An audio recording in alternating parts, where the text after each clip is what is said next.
if you're somebody who is adopting a puppy and you want to be able to take that puppy into the public as they are growing up, meaning you want to run errands, you want to be able to travel, you want to be able to take them into town, all of those things, you need to start socializing your puppy from the day you get them so that they know how to respond and behave and respect and engage with the environments around them that they're going to be facing. But we know that puppies can't necessarily go into public right away. They have to go through their vaccines before they can be on the ground in public. So there's something I found that is a total game changer, but not just for that reason. So I really love the benefits of having a stroller for your puppies. And I talk about this in a lot of different videos because I use it both for my puppies and then when my dogs turn into seniors and cannot do full walks anymore, this has been the most revolutionary thing that I could do. In fact, I got it for my seniors, then I used it for my puppies.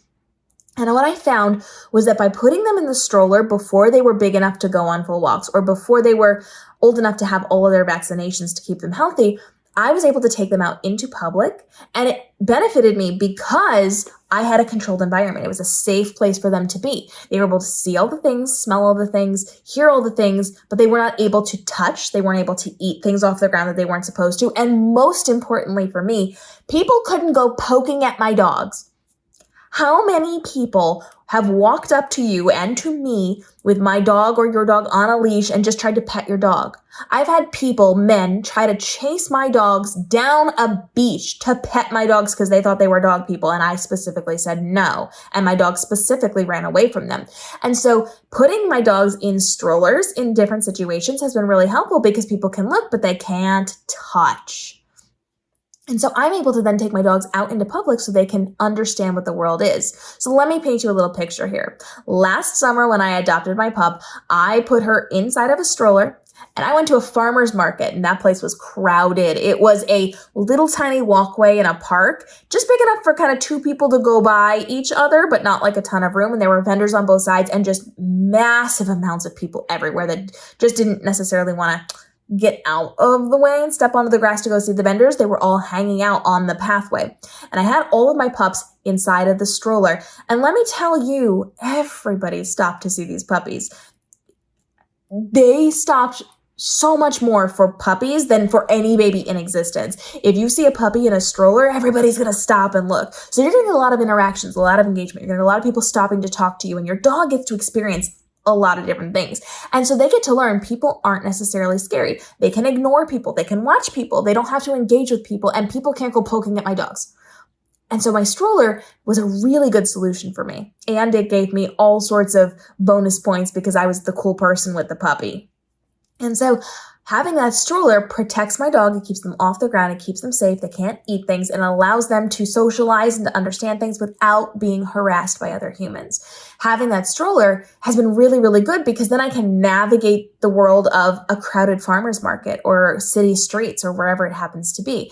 I can be pushing this without risking them getting stepped on or tripped over or tangling themselves up or tangling me up or tangling somebody else up. There's absolutely no risk of anybody getting bit or my dog getting hurt because they're inside of this protective device on wheels, and people are pretty good about getting out of the way of a stroller because moms have the world trained pretty well to get out of the way of a baby stroller. So if there's a puppy in it, that's just extra cuteness on top of getting out of the way. And so using a stroller as a tool to ingratiate your dog into the world they're going to be in later on is really, really valuable. Then you have the opportunity to wean them off of the stroller. So a little bit of walking, a little bit of stroller time, a little bit of walking, a little bit of stroller time. You can get them ready to be in those settings. And then when it gets crowded, when it gets busy, or when somebody is being inappropriate about your dog being out of the stroller, you can scoop them right up, pop them right in, and now we have a safe place for them to be.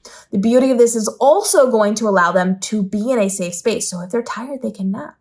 If you stop for lunch, they can stay in there and be safe while you're eating your lunch. They're not going to be on the hot concrete. They're not going to be picking at the food that people dropped. It's really a very good safety precaution for having your puppy in a stroller to then show them the world. So if you plan on having your dog being a social dog, a public dog as they are growing up, if you're taking them into stores that dogs are allowed in, if you're going to farmers markets, if you live in a city, if you're going to be in an area where there's high volumes of traffic, teaching them step by step, just like you would a baby teaching them how to walk, is going to be a really good, valuable thing for you to do to make sure everybody's safe and we're learning at a pace that's not scary, overwhelming, or going to cause fears inside of your dog. I love a good dog stroller. Like I said, I bought it for my senior dog when she was too old to do full walks with us. And we didn't want to hurt her hips, but she still wanted to go out for our park walks. And then when I got my new puppies after I lost my older girls, I used it for the puppies and it has been a total game changer. And I even have ways to use it during the in-between years. So there's lots of ways that you can leverage these strollers after your puppy is too old to need it, but before they are too old to need it again. So there's lots of videos here in the playlist. Make sure you're checking those out. And if you've got questions on puppy strollers, I will actually link this one down below. I'll link a different one. I don't love it as much. It's better for much smaller dogs, but I'll link it as well. And then you just want to make sure you go through this playlist because I have lots of valuable information on choosing the right stroller for you, what you can do with it, how you can use it, why you might need it, all those things. And we'll see you in the daily videos helping you navigate the world of being a dog parent so you can level up for your pup and give you both the best life possible. We'll see you then.